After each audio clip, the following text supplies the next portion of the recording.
लाख की, खुली तो प्यारे खाक की। एक किस्सा हम आपके सामने पेश कर रहे हैं फिल्म चलती का नाम जिंदगी के एक गाने का। ये गीत रफ़ी साहब, किशोर दा और मन्ना डे साहब ने एक साथ रिकॉर्ड किया था और रफ़ी साहब ने इस गाने के लिए सिर्फ 1 रुपये लिए थे।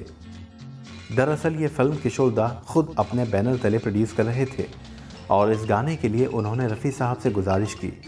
रफ़ी साहब को जब पता चला कि ये फिल्म किशोर दा खुद प्रोड्यूस कर रहे हैं तो उन्होंने किशोर दा के सामने एक शर्त रख दी और कहा कि वो इसके पैसे नहीं लेंगे। किशोर दा मान नहीं रहे थे, लेकिन रफ़ी साहब अपनी शर्त पर अड़े रहे। आखिरकार किशोर दा को रफ़ी साहब की शर्त माननी ही पड़ी और फिर तीनों ने मिलकर ये गाना एक साथ रिकॉर्ड किया।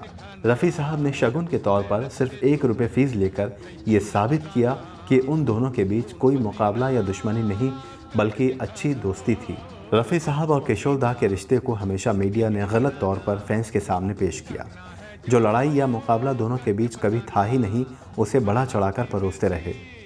ऐसे बेशुमार किस्से हैं जिससे ये पता चलता है कि रफ़ी साहब और किशोर दा के बीच कोई नाइत्तफ़ाक़ी या मुकाबला था ही नहीं, बल्कि ये किस्से साफ कर देते हैं कि दोनों एक अच्छे दोस्त थे और दोनों एक दूसरे की हमेशा इज्जत किया करते थे। बंद मुट्ठी लाख की, खुली तो प्यारे